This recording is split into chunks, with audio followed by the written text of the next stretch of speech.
नमस्कार विद्यार्थी मित्रांनो, मी अभिषेक ठिगळे एज्युकल्चर मध्ये तुमच्या सगळ्यांचं स्वागत करतो.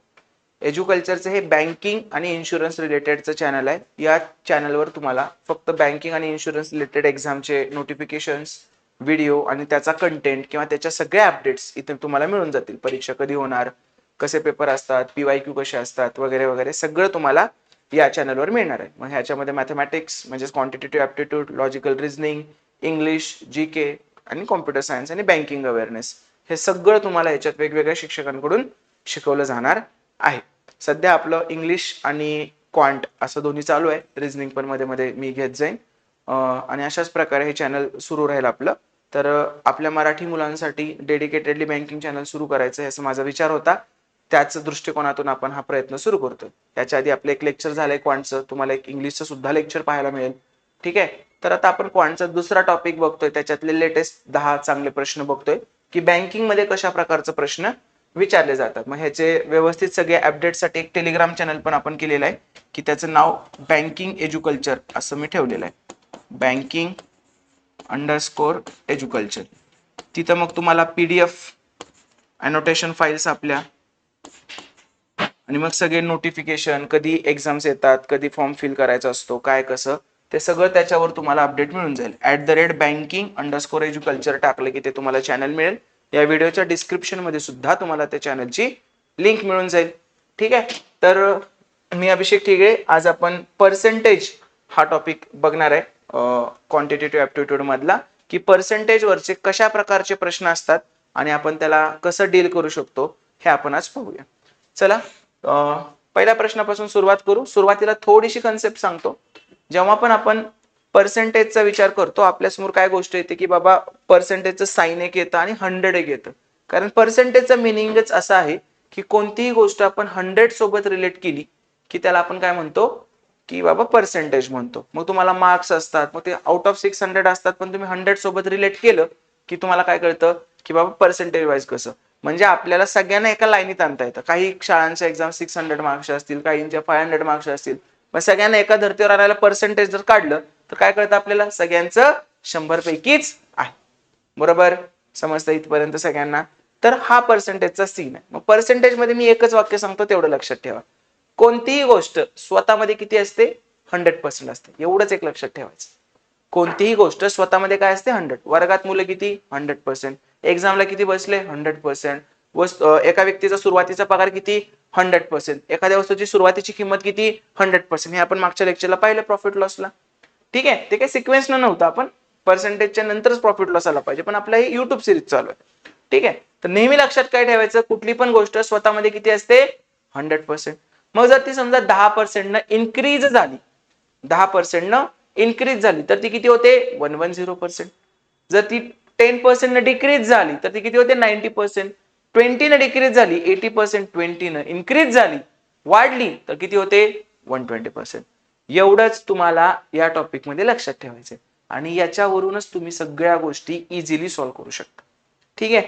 तर आपण 10 चांगले प्रश्न आज या टॉपिक वरचे बघूया. बघा काय आहे प्रश्न. 42% of a number is 2457. 42% of a number is 2457. What is the number.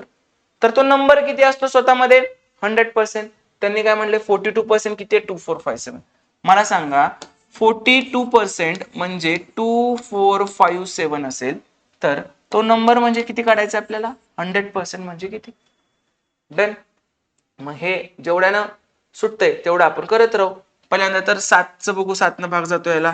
तर 7 6 जा 42, 7 त्रिक 21, उरले 3, 7 5 35, 7 1 7. परत इकडे पण भाग जातोय, 3 ने पण जाईल बघा.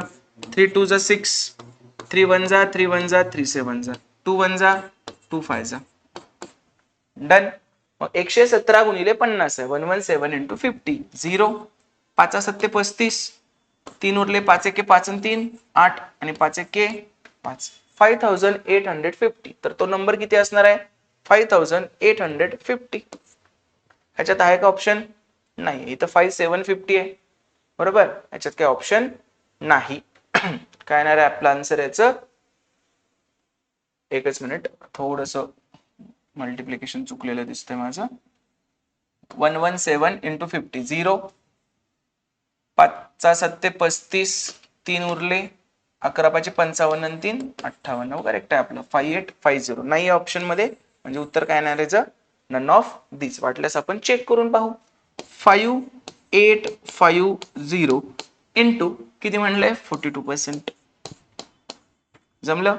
0 ला 0 गेले, 5 न डिवाइड होतंय, 5 1 जा 5, 5 1 जा 3 उरले, 5 7 35, 5 2 10, बेक बे 21, 21 7 47, 21 7 47, 4 14, 21 1 21 आणि 10 31 आणि 4 35, 3 21 1 21 आणि 3 24, 2457 आहे का इथलं? आहे. ओके, हे सगळं काय केलं? नन ऑफ दिस आन्सर आले ना. जशी तुम्हाला भीती वाटते नन ऑफ दिस आन्सर देताना, तशी शिक्षकांना पण वाटते भीती, की नन ऑफ दिस झाली की आपण डबल विचार करतो थोडासा, अरे माझा काय हातचा चुकला का, कॅरी चुकला का, काय कॅल्क्युलेशन चुकलं का.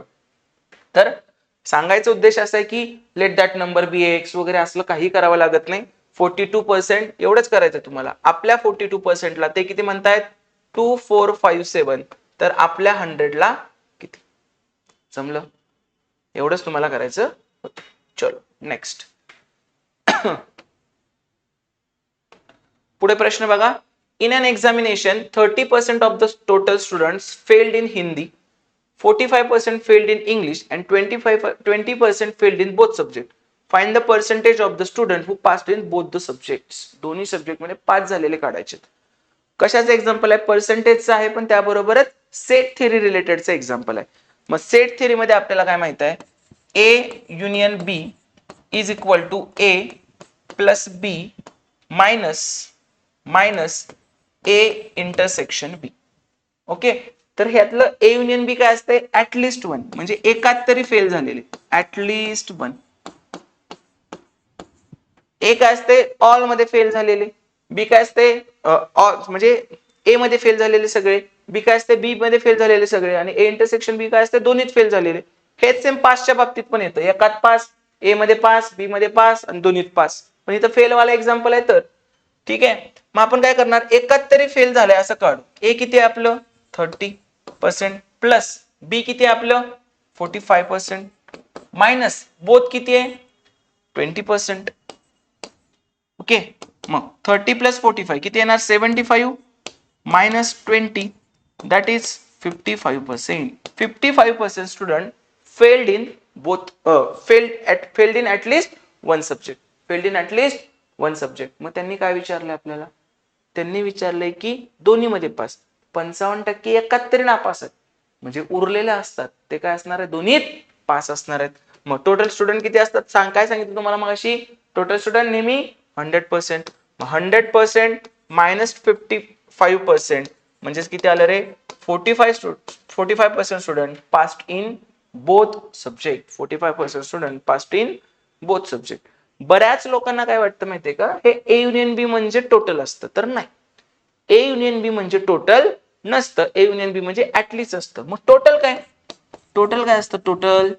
टोटल असतं A union B plus none.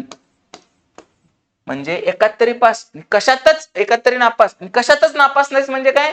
दोन्हीत pass. म्हणजे ए युनियन बी किती आहे रे आपलं? 55 प्लस नन किती आहेत? म्हणजे दोन्ही मध्ये पण पास असलेले किती आहेत? 45. 55 प्लस 45 आलं का 100? टोटल आलं का? कळालं? जेव्हा सेट थेरी आपण टॉपिक बघू शिकवताना, तेव्हा आपण हे सगळं व्यवस्थित अजून क्लिअर होऊन जाईल. ओके, याचा आन्सर काय येणार आहे? Option number D. Next. A mixture of 40 liters of milk and water contains 10% of water. आता पर्सेंटेज टॉपिक आहे, आपण हा पर्सेंटेजच्या प्रकारे सोडू. 40 liters ऑफ मिल्क अँड वॉटरचा रेशो आहे. 40 liters ऑफ मिल्क अँड वॉटरचा, त्याच्यामध्ये 10% वॉटर आहे. मला सांगा 10% वॉटर असेल, 40चं 10% 4 म्हणजे 4 लिटर वॉटर आहे. तर मिल्क किती असणार? 40 मायनस 4 36 लिटरचं काय असणार? मिल्क. मिक्सचर मध्ये हा खूप इझी पद्धतीने सांगेन. आता नॉर्मल ट्रेडिशनल मेथडने जाऊ. 40 मध्ये 10% वॉटर आहे, म्हणजे 40चं 10% 4 वॉटर असेल, तर उरलेलं 36 काय असणार आहे? मिल्क असणार आहे. How much water must be added? आपल्याला काय ऍड करा म्हणतंय? वॉटर ऍड करा म्हणतंय. To make the water 20% in the new mixture. तो वॉटर किती बनवायचं आपल्याला 20% बनवायचंय. वॉटर 20% बनलं पाहिजे म्हणजे तिथे मिल्क किती पाहिजे 80. 100 पैकी 20 वॉटर असेल तर मिल्क किती येणार 80. मग ह्यांचा रेशो बघू 20 एके 20 20 चोक 80. पटलं. म्हणजे नंतर वॉटरच्या 4 टाइम्स काय असणार आहे मिल्क असणार आहे. मग मला सांगा तुम्ही काय ऍड केलंय इकडे लिहायला लागेल ना वॉटर ऍड केलं. तुम्ही मिल्कला छेडछाड केली आहे का मिल्कला तुम्ही छेडछाड केली नाही. How much water must be added to make the water 20% in the new mixture.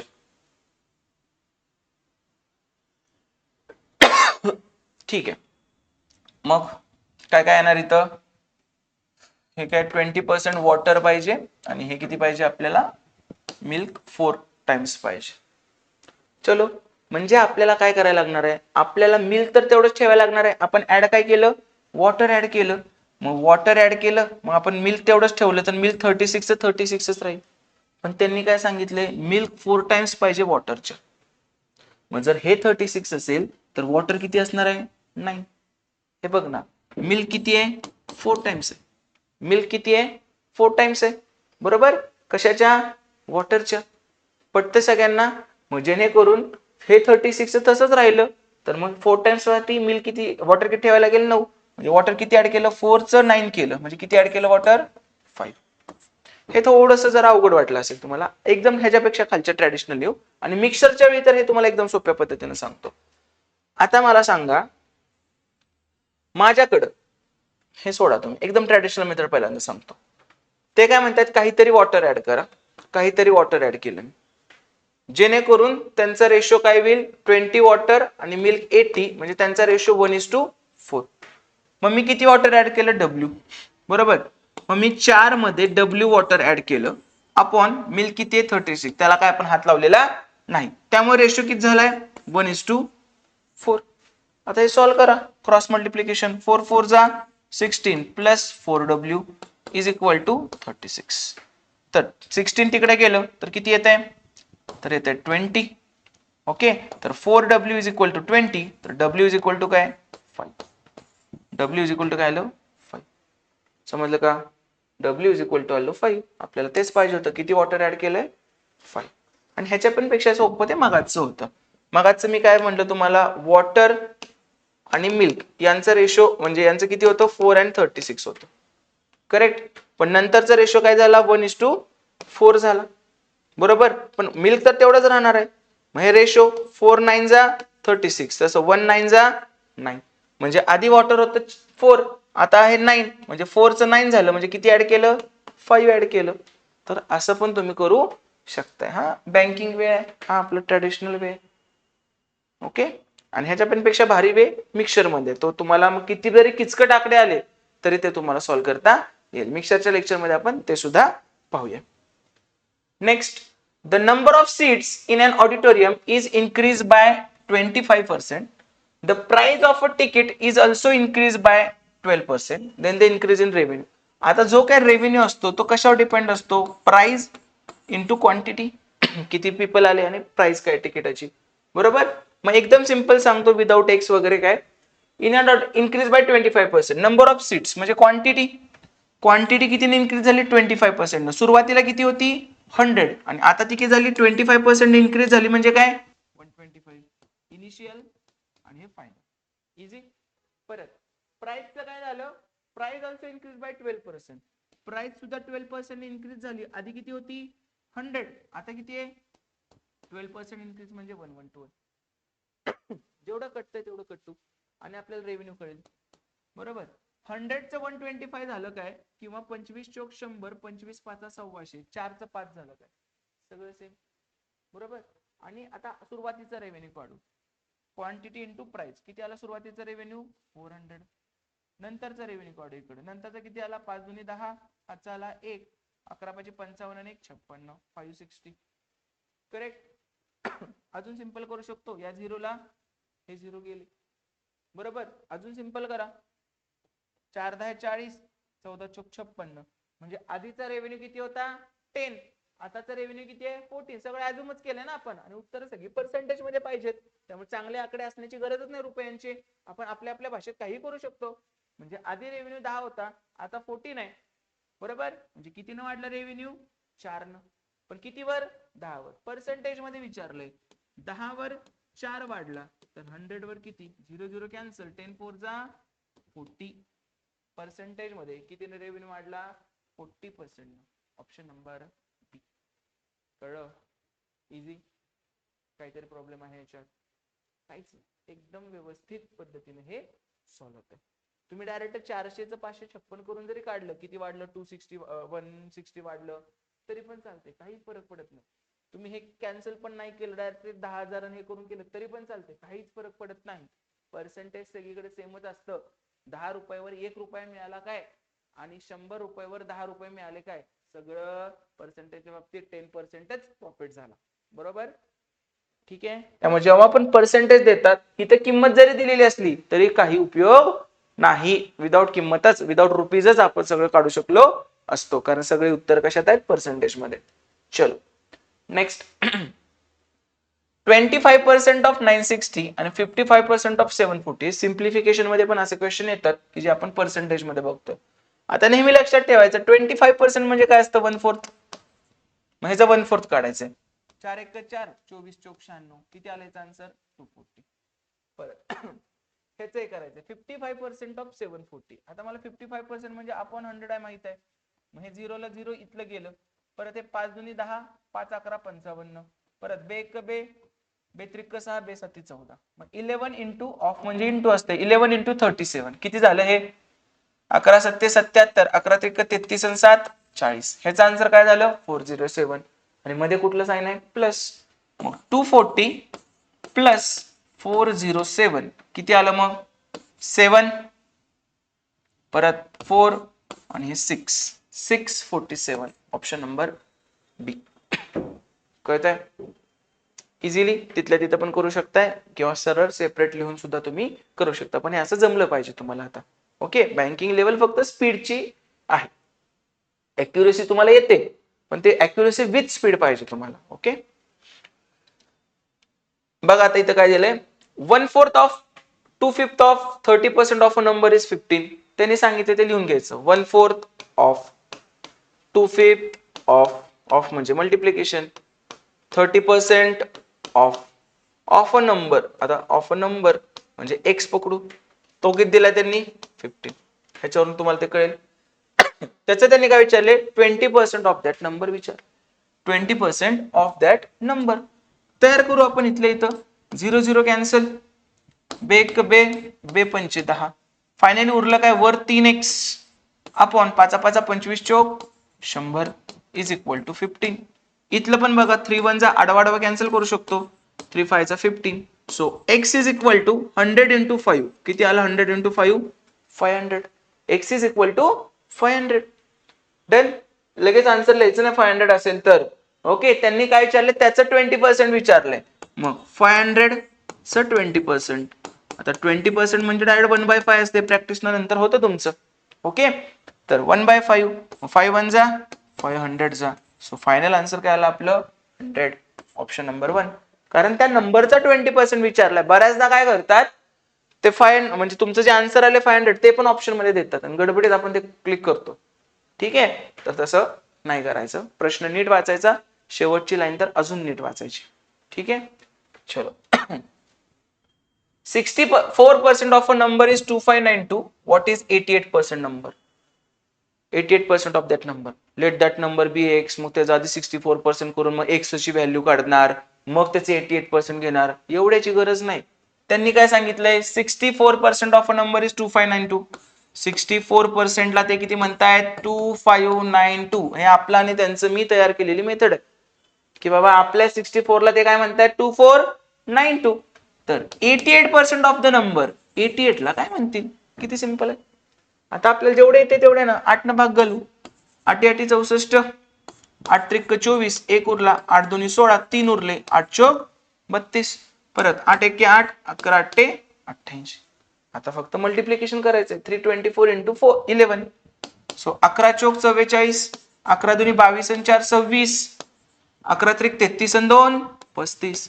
3564. 3564. Okay, तर मग काय आला आन्सर? 3564. ती संख्या काढत बसलो का? विचारलीच नाही. ती संख्या विचारली असती तर काय केलं असतं आपण? 100% काढलं असतं. पटतंय सगळ्यांना? एकदम व्यवस्थित कळालं? आपल्या 64 ला 2592, तर आपल्या 88 ला किती? Our 64 is there 2592, then our 88 is what? That's it. हा तिरकस गुणाकारच आहे. पुढचा प्रश्न पहा. The difference between 54% of a number and 26% of the same number is 22,526. What is the 66% of that number? ते काय म्हणतायत? 54% of a number and 26% of a number यांचा डिफरन्स किती दिलाय त्यांनी?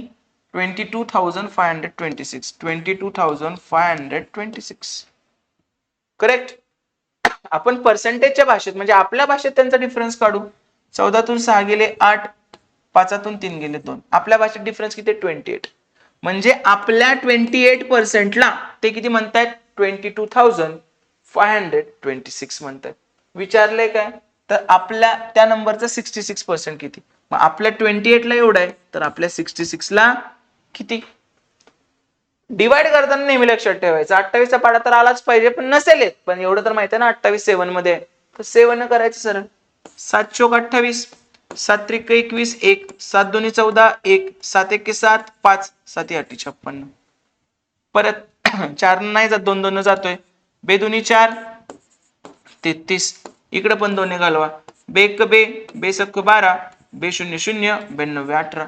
म्हणजे 1609 इंटू 33. काय येणार मग? 3 9 27, 3 6 18, 3 1 3 आणि 1 4. 0 आलं. परत सेमच आहे नंबर 4827. 7 9 53,097. Option number 1. एक्झाम मध्ये आता असं करायचं नसतंय. एक्झाम मध्ये युनिट प्लेस 7 आला, 7 युनिट प्लेस कुठे आहे? इथं. डन. तिथे तसं होतं बरोबर, कारण कॅल्क्युलेशनची एक्झाम नाही, तुमच्या कन्सेप्टची एक्झाम आहे. कारण ह्या बँकिंग एक्झाम मध्ये 2 टॉपिकच आहेत, सिम्प्लिफिकेशन अँड अप्रॉक्सिमेशन. त्यामुळे ते हे बघत नाहीत तुमचं किती चांगलं आहे, त्यासाठी त्यांना वेगळीकडे आहे ना जागा. पर्सेंटेज मध्ये तुमचं कॅल्क्युलेशन चेक करत नाहीत बसणार ते. पर्सेंटेज मध्ये ते बघणार की तुम्ही तो नंबर काढत बसताय का? 58% of x, 54% of x minus 26% of x is equal to 22,526. मग एक्स काढणार, मग त्या एक्सचं परत 66% काढणार. हे तुम्ही नाही केलं पाहिजे असं त्यांचं म्हणणं आहे. त्यामुळे ते इथं तुमचं कॅल्क्युलेशन चेक करत नाही. त्यासाठी त्यांचे 2 टॉपिक आहेत, सिम्प्लिफिकेशन आणि अप्रॉक्सिमेशन. त्याच्यात ते करतात. ओके, पुढे जाऊ आपण. Meena invest 72,318 which is 17% of annual income in a mutual fund. What is her monthly income? आता हे 17% annual income चे. मग 17% annual income चे हे असेल तर 72,318. ह्याला 100 न मल्टिप्लाय केलं तर तिचा अॅन्युअल इन्कमच येणार, कारण त्यांनी अॅन्युअल इन्कमच दिलंय सगळं. ठीक आहे, तर ह्याला मी 100% करतो. पण त्यांनी मला काय विचारलंय? Monthly income विचारलाय. हा इन्कम कितीचा झाला? 12 महिन्याचा. मग ह्याला जर मी 12 ने डिवाइड केलं तर मला मंथली मिळेल का नाही? वर्षाचा तिचा एवढा झाला, 17% ला 72,318 म्हणतायत, तर 100 न मल्टिप्लाय केलं तर वर्षाचा तिचा इन्कम मिळेल. पण आपल्याला वर्षाचा पाहिजे का? नाही, मंथली पाहिजे. सो डिवायडेड बाय 12, एका महिन्याचं मिळेल आपल्याला. मग बघा, हे भाग जाणारी संख्या असणार आहे, त्याशिवाय देणारच नाही तसं. 17 चोक 68 उरले 4, 17 दुनी 34 उरले 9, 17 पाची 85 उरले 6 आणि 17 चोक परत 68. परत याला 12 न जातोय का बघूया आपण. 12 त्रिक 36, 12 पंचे 12 नाही जात, 6 न जातोय फक्त. मग 6 7 42, 6 0 0, 6 9 54 आणि 6 दोन्ही 12. आणि परत इकडे काय येणार? 52 म्हणजे 709 इंटू 50. तर हे 0 इथंच लावलं आपण. 5 न मल्टिप्लाय करू. 5 9 45 आणि 5 7 35. तर तिचा मंथली इन्कम किती आहे? 35,450. 35,450. Option number C. काय काय केलं त्यांनी? 17% इन्व्हेस्टमेंट म्हणजे 70 to 100 318 म्हटलेलं, तर 17 ला तेवढं, तर 100 ला किती, एवढ्याचं उत्तर काय आलं, अॅन्युअल इन्कम. पण आपल्याला विचारलाय कुठला, मंथली इन्कम, सो त्याला मी डिवायडेड बाय काय केलं 12, एक वर्ष म्हणजे 12 महिने असतं. तर मंथली इन्कम मला किती मिळाला, 35,450. That is option number C. कळालं का सगळ्यांना व्यवस्थित? चलो next. Virat spent 14% of his income on electricity bills, 28% on the rent and 18% on the shopping. चला मी म्हणतो विराटचा इन्कम 100% आहे. कुठली पण गोष्ट सुरुवातीला किती असते, 100%. त्याच्यातून त्यानं 14% कशावर घेतलंय, इलेक्ट्रिसिटी. 28% कशावर घेतलंय, रेंट. आणि 18% शॉपिंग. 18% शॉपिंग. बरोबर. किती खर्च केला त्यानं, 28 आणि 14 किती झालं, 32, 42. ठीक आहे, 28 आणि 14 42, 42 आणि 8 50 आणि 10 60. म्हणजे राहिले किती, रिमेनिंग किती आहे रे, रिमेनिंग किती आहे, रिमेनिंग आहे 60. रिमेनिंग हे 60 झालं, तर रिमेनिंग किती आहे, 40. 28 आणि 14, 28 आणि 4 32 आणि 42, 42 आणि 8 50 आणि 60. 60% ह्या तिघांचं आहे, तर राहिले किती, 40%. त्यांनी काय विचारले, 1/4 of the remaining amount is ₹5124. 1/4 of the remaining amount is ₹5124. म्हणजे रिमेनिंगच्या 1/4. रिमेनिंगच्या 1/4 म्हणजे काय, 40चं 1/4 किती असते, 10. आणि 10 म्हणजेच ते किती म्हणतायत, 5125 म्हणतात. 10 म्हणजे किती, 5125. तर विचारले काय, how much did he spend on electricity bill. How much did he spend on electricity. आता इलेक्ट्रिसिटीला किती पे केले, 14. तर 14 म्हणजे किती, करा क्रॉस मल्टिप्लिकेशन. आपल्या सिंपल वेने पण करू शकतो. काय, आपल्या 10ला मगाच्या सारखं कसं मांडायचं, याला आपल्या 10ला काय म्हणतात ते 5125, तर आपल्या 14ला काय म्हणतील. चला एक एक शून्य तर कटणारच आहे, शेवटी बघू त्याचं. 14 पंचे 70, 14 दोन्ही 28 आणि 7 35, 14 एके 14 आणि 3 17, 14 पंचे 70 आणि 1 71. कळलं, बघा 0 ला 0 कट करा, आणि हे तर काय आलं, 7175. तर इलेक्ट्रिसिटीवर किती पे केले, 7175. Option number E. कळतंय. तर हा होता आपला 10वा नंबरचा प्रश्न. एक चांगले चांगले 10 प्रश्न वेगवेगळ्या प्रकारचे मी तुम्हाला घेऊन येतोय. खूप व्हरायटी आहे, आपण सगळं व्यवस्थित करतोय प्लॅन. तुम्ही काही काळजी करू नका, तुम्ही फक्त लेक्चर व्यवस्थित बघा. आणि जे कोणी तुमचे मित्र असतील की जे बँकिंगची तयारी करतायत, त्यांना डेफिनेटली हे शेअर करू शकता तुम्ही. आणि याची जी अनोटेशन म्हणजे सोडवलेली पीडीएफ आहे, जी तुम्हाला रिव्हिजनला उपयोगी पडेल, ती आपण टेलिग्राम चॅनलवर देतोय. त्याचं नाव आहे बँकिंग एज्युकल्चर. बँकिंग एज्युकल्चर. बँकिंग एज्युकल्चर, बँकिंग_एज्युकल्चर, ह्याच्यावर तुम्हाला याची अनोटेशन वाली फाईल मिळून जाईल. ठीक आहे. आता आपण इथेच थांबतोय. तुम्हाला काही डाऊट असतील तर तुम्ही मला या एक्झाम विषयी सगळं विचारू शकता, कारण मी याच एक्झाम मध्ये सिलेक्ट झालेलो होतो, आणि या एक्झाम विषयीचे सगळे एक्झाम काय असतं, पॅटर्न कसा, एक्झाम्पलची लेवल काय असते, ते सगळं मी बघितलेलं आहे, स्वतः अनुभवलेलं आहे. ठीक आहे. त्यामुळे मी तुम्हाला योग्य पद्धतीने सांगू शकतो. ते 9021747391 याच्यावर तुम्ही मला काही तुमचे डाऊट, शंका बँकिंग रिलेटेड असतील तर डेफिनेटली मला याच्यावर मेसेज किंवा कॉल करू शकता. मी तुमच्या प्रॉब्लेमला उत्तर देण्याचं नक्की मदत करेन. आता आपण इथं थांबतोय. Thank you so much. All the very best.